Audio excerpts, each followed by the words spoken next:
ইসরায়েলের ভূখণ্ডে 200 ক্ষেপণাস্ত্র ছুড়েছে ইরান। দেশ জুড়ে জরুরি অবস্থা জারি। তেল আবিবে বন্দুকধারীর হামলায় 8 জন নিহত। একই রাতে 3 সাবেক এমপি গ্রেফতার। রাজধানী থেকে র্যাবের জালে আব্দুল সালাম মুর্শিদি এবং আব্দুর রউফ। চট্টগ্রাম থেকে ইকরামুল করিম। অন্তর্বর্তী সরকারের মেয়াদ এবং নির্বাচনের দিনক্ষণ ঠিক হয়নি। ভয়েস অফ আমেরিকাকে ডক্টর ইউনূস আইন মেনে ফেরত চাইবে হাসিনাকে। স্বৈরাচারের দোসররা সরকারকে ঘিরে রেখেছে অভিযোগ বিএনপি। ছাত্র জনতার বিপ্লবকে নস্যাৎ করতে অস্থিরতা করার অভিযোগ। রাজশাহী অঞ্চলে কমেছে ইলিশ আহরণ। গত অর্থ বছরে নেমেছে অর্ধেকে। পদ্মার গভীরতা বাড়ানো এবং মাছ ধরা বন্ধের পরামর্শ। দেখছিলেন শিরোনামগুলো। সংবাদ সকালের সাথে আছে আমি ফারজানা আলীরা। শুরুতে আন্তর্জাতিক প্রসঙ্গ। ইসরায়েলের ভূখণ্ডে 2 শতাধিক ক্ষেপণাস্ত্র হামলা চালিয়েছে ইরান। ইসরায়েলের সেনাবাহিনী এক বিবৃতিতে তথ্য জানিয়েছে। এই অবস্থায় ইসরায়েল জুড়ে জরুরি অবস্থা জারি করা হয়েছে। এদিকে তেল আবিবে বন্দুকধারীর হামলায় 8 জন নিহত হয়েছে। ধারণা করা হচ্ছে হিজবুল্লাহ প্রধান হাসান নাসরুল্লাহকে হত্যা এবং লেবাননে স্থল হামলার কারণে ইরান এমন ক্ষেপণাস্ত্র হামলা করেছে। গেল 31 জুলাই হামাসের সাবেক প্রধান নেতা ইসমাইল হানিয়া ইরানের রাজধানী তেহরানে গুপ্ত হত্যার শিকার হন। এরপর থেকে ইসরায়েলকে জবাব দেওয়ার হুমকি দিয়ে আসছে ইরান। ইরানের জাতীয় গণমাধ্যম বলছে ইসলামিক বিপ্লবী রক্ষী সংগঠন শীঘ্রই এই বিবৃতি দেবে। এদিকে ইসরায়েলকে যে কোনো হামলা থেকে রক্ষা করতে যুক্তরাষ্ট্র প্রস্তুত আছে বলে জানিয়েছে মার্কিন প্রেসিডেন্ট জো বাইডেন।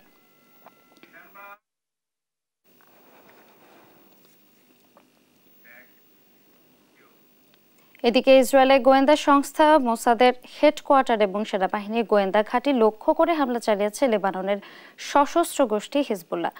এছাড়া লেবাননে ইসরায়েলি সেনাদের প্রবেশের তথ্য মিথ্যা বলেও দাবি করেছে গোষ্ঠীটি। এদিকে ইসরায়েলকে সংঘাত বন্ধের আহ্বান জানিয়েছেন ব্রিটিশ পররাষ্ট্রমন্ত্রী ডেভিড ল্যামি। বিস্তারিত রায়হান কবির শুভ্রর ডেস্ক রিপোর্টে।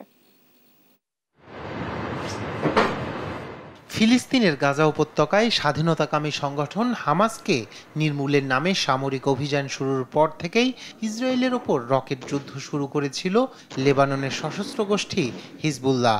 সময় গড়ানোর সঙ্গে সঙ্গে এই হামলা তীব্রতর হতে শুরু করলে পাল্টা হামলা শুরু করে Israel.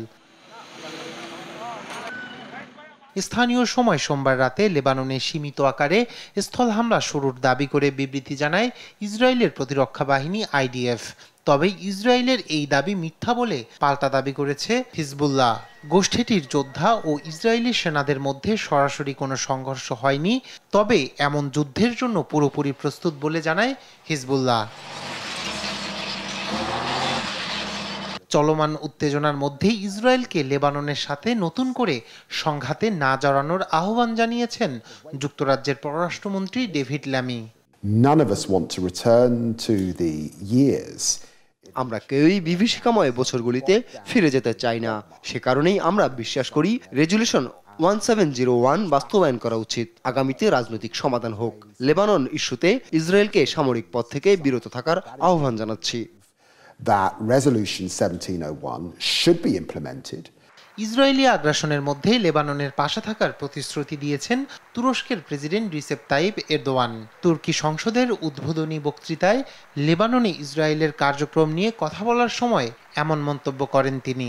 İsrail'in Filistin'de, Gazze'de yaklaşık bir yıldır yürüttüğü Israel প্রায় 1 বছর ধরে গাজায় যে সন্ত্রাস ও গণহত্যা চালাচ্ছে তা দুর্ভাগ্যজনকভাবে আজ লেবাননে বিস্তৃত হয়েছে। লেবাননে সন্ত্রাসী হামলা চালাচ্ছে, একই সঙ্গে ওই অঞ্চলের দেশগুলোকে যুদ্ধের দিকে টেনে নেওয়ার সর্বাত্মক প্রচেষ্টা চালাচ্ছে।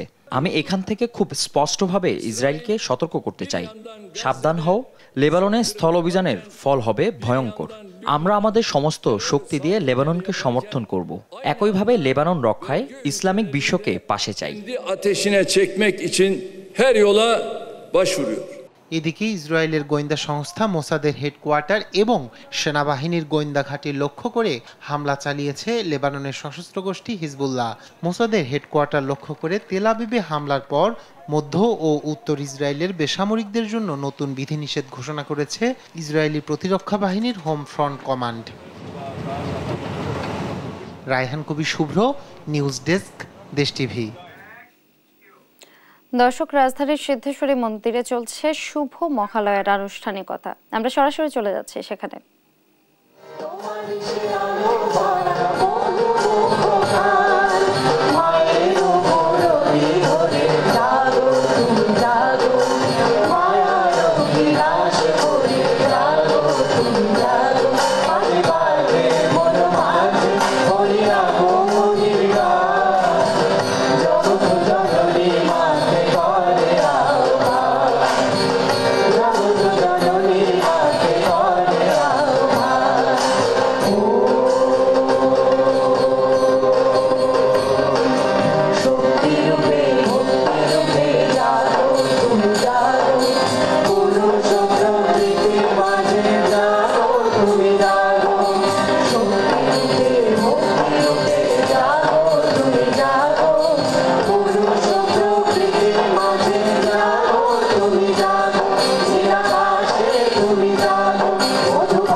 দর্শক, রাজধানীর সিদ্ধেশ্বরী মন্দিরে চলছিল শুভ মহালয়ার আনুষ্ঠানিকতা, যেটা এখনো চলছে। আমরা সরাসরি ছিলাম সেখানে। চলে যাচ্ছি পরের প্রসঙ্গে। খুলনা ৪ আসনের সাবেক সংসদ সদস্য আব্দুল সালাম মুর্শিদীকে গ্রেফতার করেছে র্যাব। গতরাতে রাজধানীর বসুন্ধরা আবাসিক এলাকা থেকে তাকে গ্রেফতার করা হয়। র্যাব জানিয়েছে, ২০২২ সালে খুলনার ফুলতলা এলাকায় হামলা, আক্রমণ এবং হত্যার অভিযোগে দায়ের করা মামলার ভিত্তিতে তাকে গ্রেফতার করা হয়েছে। এদিকে খুলনা ৪ আসনের সংসদ সদস্য ইকরামুল করিম চৌধুরীকে চট্টগ্রাম নগরী খুলশী থেকে গ্রেফতার করেছে র্যাব। এ সময় উদ্ধার করা হয় নগদ ১০ লক্ষ টাকা সহ বেশ কিছু বিদেশি মুদ্রা। সেই সঙ্গে কুষ্টিয়া ৪ আসনের সংসদ সদস্য আব্দুল রৌফকে রাজধানী মিরপুর থেকে গ্রেফতার করেছে র্যাব। এছাড়া এক্সিম ব্যাংকের সাবেক চেয়ারম্যান এবং নাসা গ্রুপের চেয়ারম্যান নজরুল ইসলাম মজুমদারকে রাজধানীর গুলশান থেকে গ্রেফতার করে ডিবি পুলিশ। আজ তাদের আদালতে তোলা হতে পারে।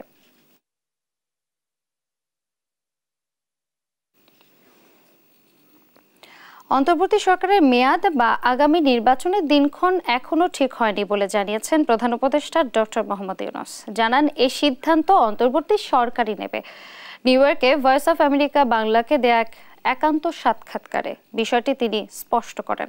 ভারতে পলাতক শেখ হাসিনাকে আইনি উপায়ে ফেরত চাওয়া হবে বলেও জানান নোবেলজয়ী। বলেন, ভারতের সঙ্গে তার সরকার সম্পর্ক এগিয়ে নিতে চায়। লুৎফর কবিরের রিপোর্ট।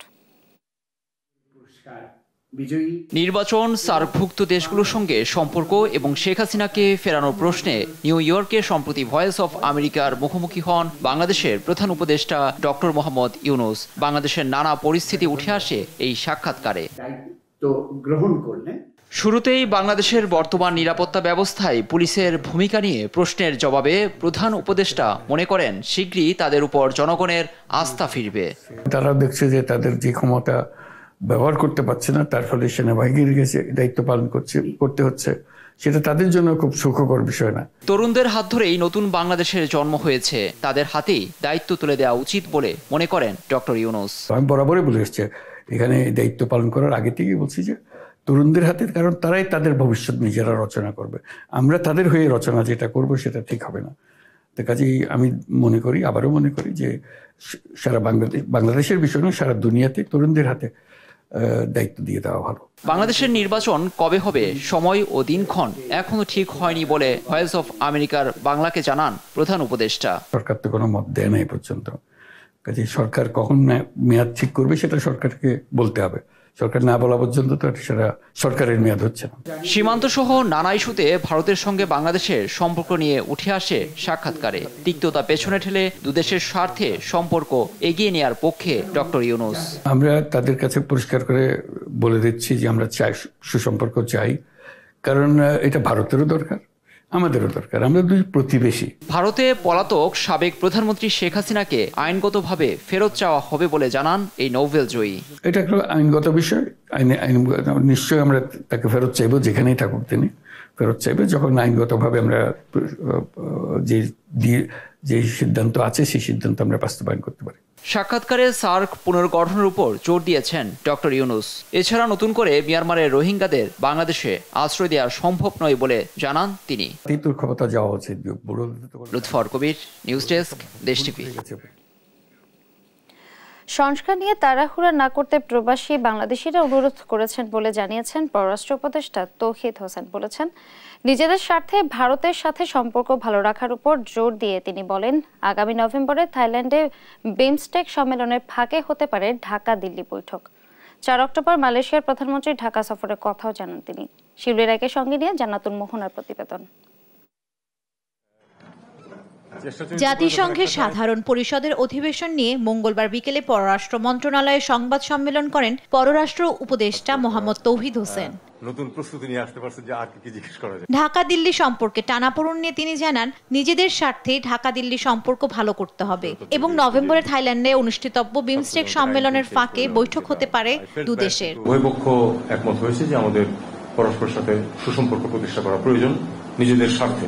বিমস্টেকের সামিট যখন হবে, প্রত্যাশিত এখনো ডেট হয়নি, সম্ভাবনা আছে নভেম্বরেই হবে, সেখানে হয়তো দুই পক্ষের মধ্যে আলাপ আলোচনা এগুলি তারা সব বিচার চালু করবে বলে করতে পারবে, এরকম আশা প্রকাশ করা হচ্ছে যে খুব বেশি দিন হয়তো আর সময় লাগবে না। তিনি আরো জানান, 4 অক্টোবর সংক্ষিপ্ত দ্বিপাক্ষিক সফরে ঢাকায় আসছেন মালয়েশিয়ার প্রধানমন্ত্রী আনোয়ার ইব্রাহিম। বৈঠক হবে রাষ্ট্রপতি ও প্রধান উপদেষ্টার সাথে।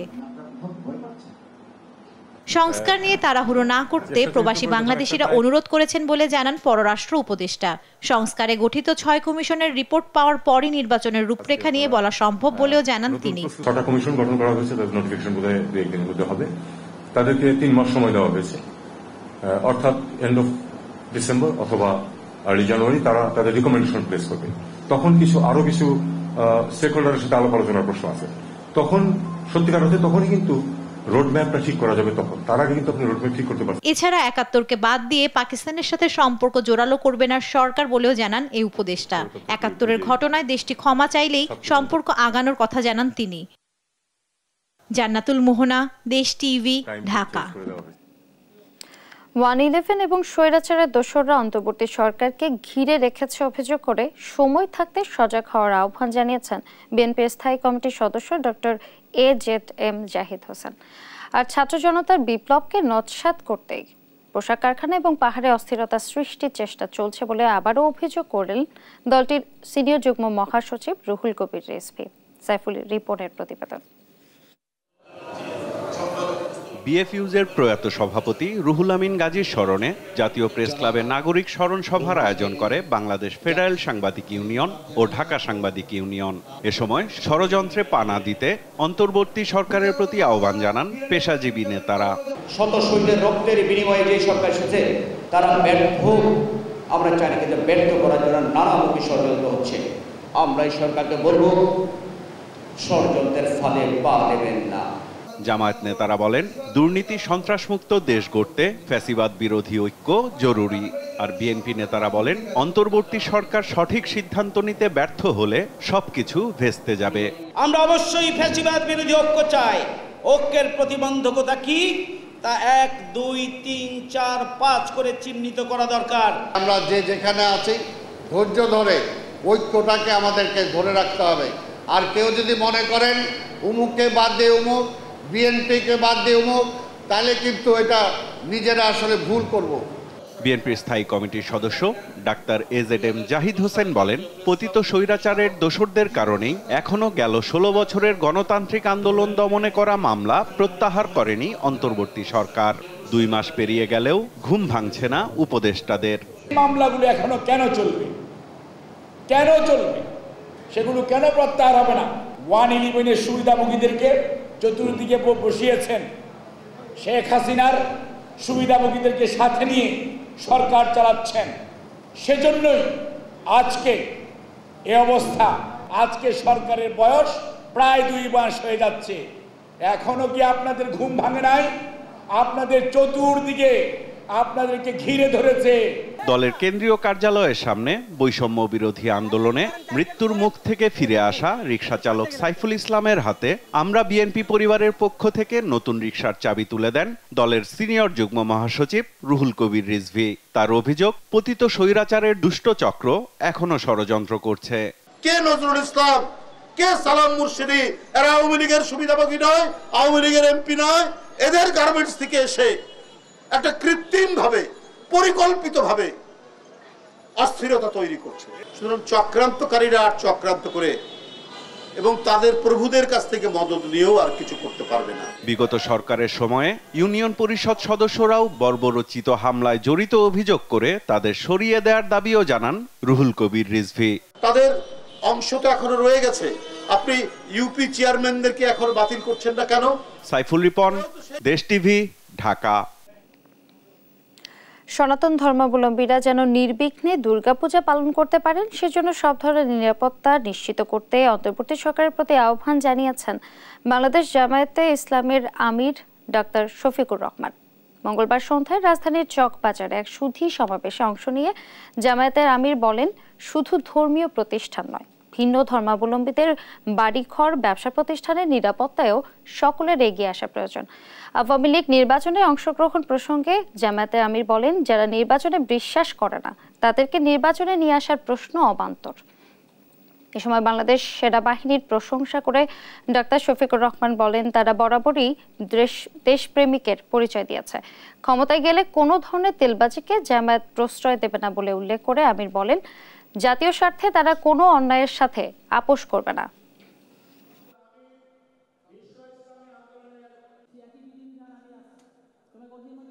ফুলের বাগানে এক জাতের ফুল থাকে না, বিভিন্ন জাতের ফুলে বাগান তৈরি হয়।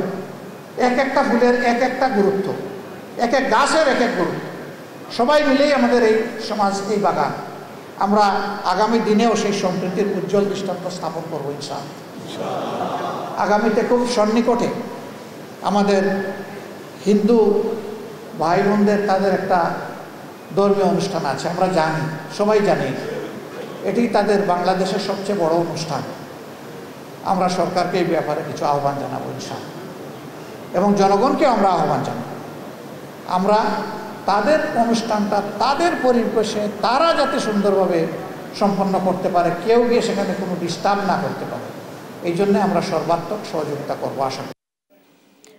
বন্যার্ত মানুষের জন্য ত্রাণ কার্যক্রমে সংগ্রহ করা টাকার অডিট রিপোর্ট প্রকাশ করল বৈষম্য বিরোধী ছাত্র আন্দোলন। স্বচ্ছতা, জবাবদিহিতা এবং দৃষ্টান্ত সৃষ্টিতেই অডিট রিপোর্টে প্রকাশ করা হয়েছে এবং সময় লেগেছে বলে জানান সার্জিস আলম।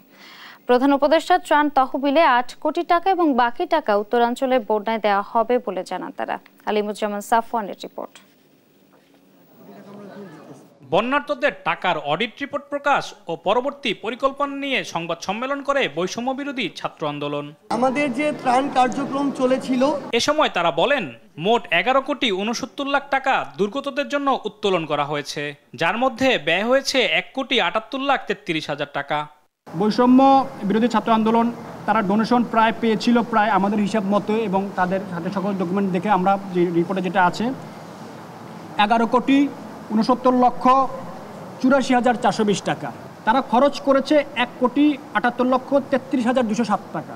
30 সেপ্টেম্বর 2024 সালে তাদের ব্যাংকে ক্যাশ টাকা আছে, মানে ব্যাংকে আছে 9 কোটি 91 লক্ষ 51 হাজার 213 টাকা। বাকি 9 কোটি 91 লক্ষ টাকার মধ্যে 8 কোটি টাকা প্রধান উপদেষ্টা ত্রাণ তহবিলে দেওয়া হবে বলে জানায় বৈষম্য বিরোধী ছাত্র আন্দোলন।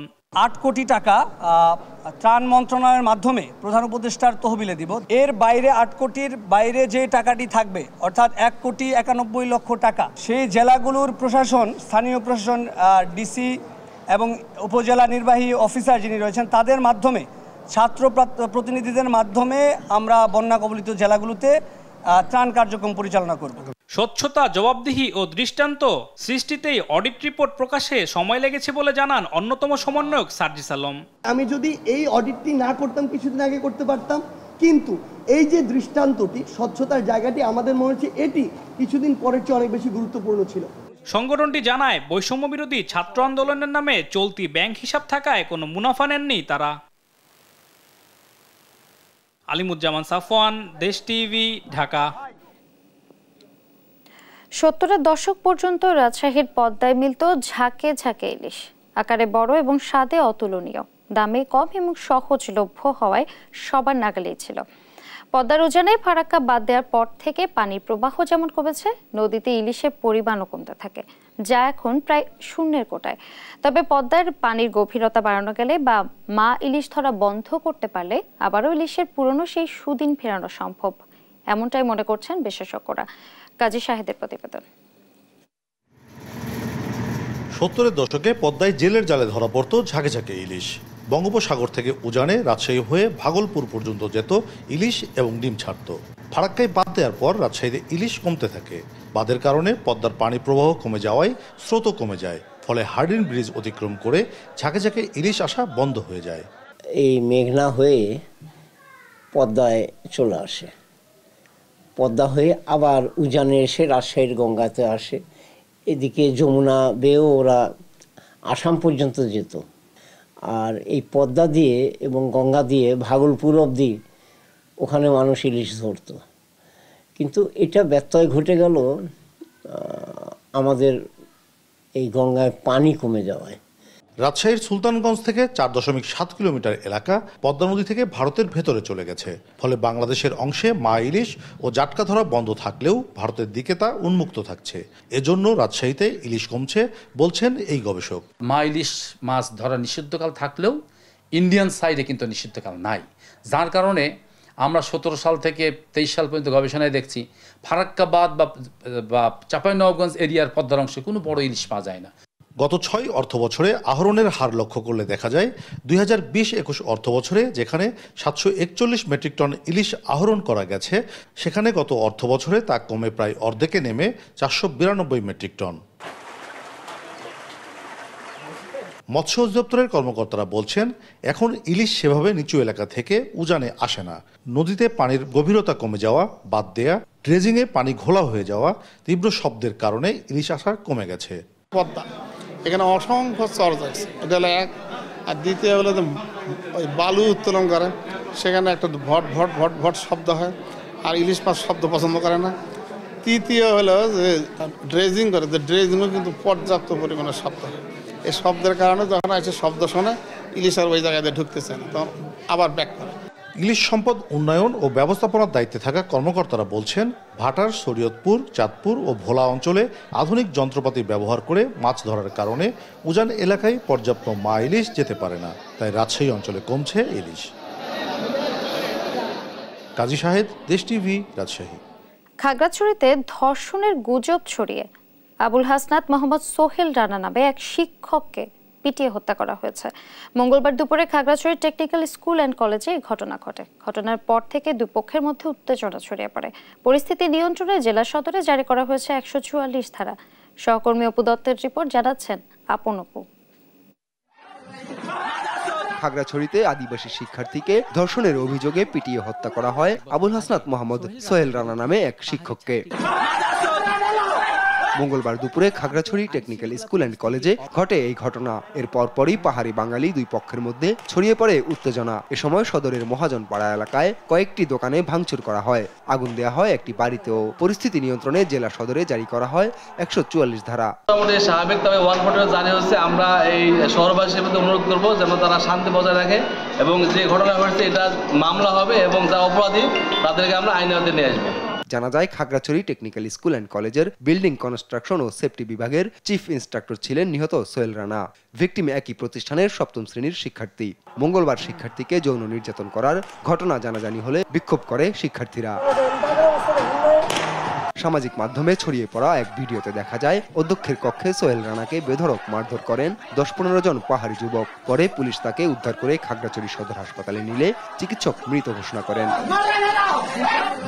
এর আগে ২০২১ সালে ২৫ ফেব্রুয়ারি সোহেল রানার বিরুদ্ধে ওই শিক্ষা প্রতিষ্ঠানের ১০ম শ্রেণীর এক শিক্ষার্থীকে অফিস কক্ষে ডেকে নিয়ে যৌন নিপীড়ন ও ধর্ষণ চেষ্টার অভিযোগ করেন তার বাবা। এ ঘটনায় কারাগার থেকে বের হয়ে আবারও প্রতিষ্ঠানটিতে যোগ দেন তিনি। নিউজ ডেস্ক, দেশ টিভি। তিস্তার পানি কমতে শুরু করায় উত্তরাঞ্চলে বাড়ছে নদী ভাঙন। নিঃস্ব হচ্ছে শত শত পরিবার। এখনো পৌঁছায়নি ত্রাণ সহযোগিতা, ভোগান্তি চরমে। সহকর্মীদের পাঠানো তথ্যচিত্রে সালমা জাহানের ডেস্ক রিপোর্ট। তিস্তার পানি কমায় ধীরে ধীরে নামতে শুরু করেছে বন্যার পানি, তবে বাড়ছে ভাঙন। অসহনীয় ভোগান্তিতে স্থানীয়রা। লালমনিরহাটে তিস্তার পানি কমলেও দেখা দিয়েছে নানা রকম জটিলতা। তীব্র ভাঙনে নিমিষে বিলীন হচ্ছে বসতভিটা, আমন ক্ষেত। গত 4 দিন ধরে পানি আসার কারণে বন্যায় তো বাড়িঘরগুলো তলে গেছে। তার সাথে পানির টানার সাথে সাথে বেশ কয়েকটা পয়েন্টে ভাঙন শুরু হয়েছে। ভাঙতি তো মনে করো আগভাগে ভাঙে, ফির আগভাগে বাঁধে, ফির পেছনে ভাঙে, এইভাবে ভাঙতে এসে নদী এখনো ভাঙতে এসে বস্তা মানে ভাঙি যাইতেছে। তার পেছনে যে বাড়িঘর ছিল সবগুলো ভাঙি যাইতেছে। বাড়িঘর মানে যে আমাদের নিয়ে এক জায়গায় থবো তার কোনো সময় নাই। তবে পানি উন্নয়ন বোর্ড বলছে জিও ব্যাগ ফেলে ভাঙন প্রতিরোধের চেষ্টা করা হচ্ছে। পানির এই ওঠানামার কারণে আমাদের তিস্তা নদীর বেশ কিছু পয়েন্টে ভাঙন দেখা দিয়েছে। এর মধ্যে উল্লেখযোগ্য হচ্ছে আমাদের মহেশকোষা, গরিবুল্লাপাড়া, বাহাদুরপাড়া, হরিণচড়া, খনিয়াগাছ, রাজপুর, তাজপুর এবং চিনাতুলিতে। এসব তথ্য আমরা ঊর্ধ্বতন দপ্তরে প্রেরণ করেছি। আমরা অনুমতি সাপেক্ষে জিও ব্যাগ বালি ভর্তি করে ভাঙন প্রশমন করার চেষ্টা করে যাচ্ছি। এদিকে কুড়িগ্রামে রাজারহাট, উলিপুর, চিলমারি উপজেলার 50টি গ্রাম বন্যা কবলিত হয়। পানিবন্দী অন্তত ১৫০০ পরিবার। তিস্তা অববাহিকার বন্যা পরিস্থিতির অনেকটাই উন্নতি হয়েছে, তবে পানি কমার সাথে সাথে তীব্র হয়েছে তিস্তা পাড়ের ভাঙন। এতে ব্যাপক ক্ষতির মুখে নদী পাড়ের বাসিন্দারা। দুই দিকে নদী ভাঙনে এই অঞ্চলে বাড়ি ঘর দুয়ার যা মানুষ খুব দুর্নীতি কষ্টে আছে। ফাঁকা মাঠে আছে আর কি, জায়গা জমি কোথাও নাই যে কোনখানে বাড়ি করবে। সরকারি কোনো সহায়তা পায় নাই আজ পর্যন্ত। এখন আমরা কোথায় যাব? বাড়িঘর ভাঙি চুরি যেখানে ফেলে থুয়েছি, হ্যাঁ, অস্থায়ী অবস্থা হয়ে আছি। হাজার হাজার বাড়িঘর দুয়ার আছে, সব বিলীন হয়ে যাবে। এবং যাত্রাপুর বাজার আমাদের পাশেই, বিজিবি ক্যাম্প আমাদের পাশেই আছে, তারপরে প্রাইমারি স্কুল আছে সরকারি। এগুলোর জন্য সরকার জন্য দ্রুত একটু কাজ করলে আমাদের এলাকাটা একটু হলেও সেভ হবে। রংপুরেও তিস্তার পানি নামতে শুরু করেছে, তবে দুর্ভোগ কমেনি। ফসলি জমি, বসতভিটা যাচ্ছে নদীগর্ভে। দিশেহারা হয়ে পড়েছে চরাঞ্চলের বাসিন্দারা। আমাদের বন্যায় পাকা রাস্তাঘাট সব ভাঙি ছড়িয়ে গেছে। এখন গাড়িও চলে না, ইস্কাও চলে না, কিছুই চলে না। আমরা যাওয়া ইচ্ছা করবো কি দিয়ে? বাড়িঘর ভাঙি গেছে, মেলা ক্ষয়ক্ষতি হয়েছে। আমরা তো রাইতে ঘুমাইতে পারি না। দক্ষিণাঞ্চলের বন্যা মোকাবিলায় যেভাবে সারা দেশ জেগেছিল, উত্তরাঞ্চলের ঠিক একইভাবে সবাই মানবিক হবে, এমন প্রত্যাশা স্থানীয়দের। সালমা জাহান, নিউজ ডেস্ক, দেশ টিভি। বৈষম্য বিরোধী ছাত্র আন্দোলনে নওগাঁতে 8 জন নিহত হয়েছেন। ঢাকা ও নারায়ণগঞ্জের বিভিন্ন এলাকায় গুলিবিদ্ধ হয়ে মারা যান তারা। এখনো পরিবারগুলোতে থামছে না স্বজনদের আহাজারি। পরিবারের উপার্জনক্ষম সদস্যকে হারিয়ে দিশেহারা পরিবারগুলো। নওগাঁ থেকে সহকর্মী কাজী কামাল হোসেনের রিপোর্ট, জানাচ্ছেন টুপ্পা আফরোজ। 16 বছর বয়সী দরিদ্র পরিবারের সন্তান রাসেল। অভাবের সংসারে ছোটবেলা থেকেই করতে হয়েছে দিনমজুরের কাজ। নারায়ণগঞ্জে একটি পোশাক কারখানায় শ্রমিকের কাজ করতেন রাসেল। সন্তানকে ঘিরেই স্বপ্ন বুনেছিলেন নওগাঁর মান্দা উপজেলার কসব ইউনিয়নের ভোলাগাড়ি গ্রামের দিনমজুর পিন্টু রহমান। কিন্তু ছাত্র আন্দোলনে 19 জুলাই নারায়ণগঞ্জে গুলিবিদ্ধ হন রাসেল। 3 দিন মৃত্যুর সঙ্গে লড়ে 22 জুলাই চিকিৎসাধীন অবস্থায় মৃত্যু হয় তার। কোনো সান্ত্বনাই যেন থামাতে পারছে না স্বজনদের চোখের পানি। মানুষে মারা ফেলেছে আর বাবা আমার লাশ ফিরালছে। টাকার অভাবে আমার ছেলে কাজত গিয়েছিল নারায়ণগঞ্জে, সে গুলি খেয়ে মারা গেছে। আমরা 2 মানুষই অসুস্থ হয়ে পড়েছি, খুব কষ্টতে আছি।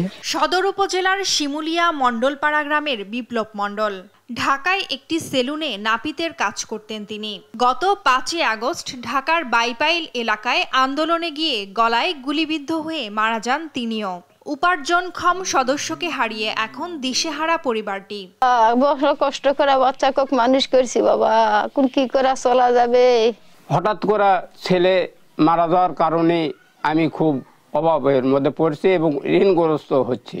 একই উপজেলার বোয়ালিয়ার দোগাছি গ্রামের মাহফুজ আলম শ্রাবণ পড়াশোনার খরচ ও সংসারের হাল ধরতে ঢাকায় একটি ঔষধ কোম্পানিতে কাজ শুরু করেছিলেন। গত 5 আগস্ট বুকে গুলিবিদ্ধ হয়ে শ্রাবণের মৃত্যুতে এখন দিশেহারা তার পরিবার। বাম পাশের গুলিটা একদম এপার ওপার হয়ে একদম এই কোমরের হাড়ের এই যে কানি ভেঙে বের হয়ে গেছিল। বাবা গেছিল সংসারের হাল ধরার জন্য এবং তার লেখাপড়া খরচ চালানোর জন্য। বাবা জানো এই দেশ থেকে দেশের জনগণ বা সরকার বাবাকে রাষ্ট্রীয় সম্মানিত করে। নিহতদের তথ্য মন্ত্রণালয়কে জানিয়ে পরিবারের আর্থিক সহযোগিতার ব্যবস্থা করা হবে বলে জানান জেলা প্রশাসক।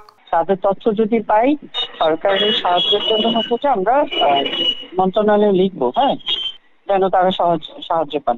নিহতের পরিবারদের সরকারি সহায়তা ও হত্যায় জড়িতদের দৃষ্টান্তমূলক শাস্তির দাবি পরিবার সহ স্থানীয়দের। নিউজ ডেস্ক, দেশ টিভি। 6 বছর আগে নির্মাণ করা হয় সেতু, কিন্তু সংযোগ সড়কের অভাবেই অলস পড়ে আছে সেতুটি। শরীয়তপুরের ভোজেশ্বরে সংযোগ সড়ক না থাকায় যাতায়াত এবং কৃষি পণ্য পরিবহনে ভোগান্তি পোহাতে হচ্ছে সবাইকে। এসজিডি বলছে ভূমি জটিলতার কারণে সংযোগ সড়ক নির্মাণ সম্ভব হয়ে উঠছে না। শরীয়তপুর প্রতিনিধি সাইফুল ইসলামের পাঠানোর রিপোর্ট, জানাচ্ছেন ফারজানা ইসলাম। কীর্তিনাশা নদীর উপর নির্মিত ভোজেশ্বর ঝাপসা সেতুটি আধুনিক হলেও নেই যান চলাচল। 6 বছর ধরে 99 মিটারের সেতুটি অব্যবহৃত অবস্থায় পড়ে আছে। জেলার সবচেয়ে বড় বন্দর ভোজেশ্বরের সাথে ঝাপসার সংযোগ স্থাপনের লক্ষ্যে 2016 সালে সেতুটি নির্মাণ শুরু করে স্থানীয় সরকার প্রকৌশল অধিদপ্তর। 2018 সালে সেতুর নির্মাণ কাজ শেষ হলেও সংযোগ সড়ক নির্মাণ না করেই চলে যায় ঠিকাদার প্রতিষ্ঠান কামারজানি ব্রোজেন আনোয়ারা জিবি। এরপর 2019 সালে 18 জুলাই 13 কোটি 21 লাখ টাকা ব্যয়ে নতুন করে সংযোগ সড়ক নির্মাণ কাজ শুরু করে এলজিইডি। 2021 সালের জুন মাসে সংযোগ সড়ক নির্মাণের কাজ শেষ হওয়ার কথা থাকলেও এখন পর্যন্ত শেষ হয়নি, যার ফলে সেতু দিয়ে যাতায়াতের সুফল থেকে বঞ্চিত হচ্ছেন পথচারী ও স্থানীয়রা। আমাদের দাবি আমাদের রাস্তাটা সুন্দর করে দিবে, আমাদের ব্রিজটা সুন্দর করে দিবে, যাতে আমরা বাচ্চা কাচ্চা নিয়ে স্কুলে সুন্দর মতো যেতে পারি, হাত বাড়ালে সবাই সুন্দর মতো যাইতে পারে। ট্রলার ডাব দিয়ে যাতায়াত করতে হয়। এখন ধরেন যে যদি কোনো দুর্ঘটনা ঘটে যায় তাহলে এটা কি হবে, আর এই রাস্তাটা পরিবর্তন হয় না দেখে আমরা যাতায়াত করতে পারি না। অনেক ক্ষয়ক্ষতি হইতেছে, অনেক অ্যাক্সিডেন্ট হয়েছে। এই যে বাড়িঘর বাইঙ্গা চুরা মনে করেন গাড়ি লয়ে একবার বাড়ির ভিতরে ঢুকে যায়। রাস্তার কারণে আপনার প্রতিদিন 2-1টা গাড়ি অ্যাক্সিডেন্ট করে, অনেক মানুষের হাত পা ভাঙছে, তারপরে মনে করেন অনেক গাড়ি উল্টা পড়ে যায়। এখানে নানা জটিলতায় সংযোগ সড়ক নির্মাণ সম্ভব হচ্ছে না বলে জানিয়েছে এলজিইডি। প্রথম কলে এবার পরাতে অনুমোদন দেয় না কর্তৃপক্ষ, পরবর্তীতে আবার আমরা টেন্ডার কল করেছি। 19 তারিখে ওপেনিং, যদি এটা অনুমোদন হয় তাহলে আশা করি ডিসেম্বর-জানুয়ারির মধ্যে আমরা এই ব্রিজটার অ্যাপ্রোচ শেষ হবে। অনেকটা বাধ্য হয়ে নদী পারাপারে নৌকার উপর ভরসা করছেন স্থানীয়রা। দ্রুত সংযোগ সড়ক নির্মাণের দাবি জানিয়েছেন তারা। নিউজ ডেস্ক, দেশ টিভি।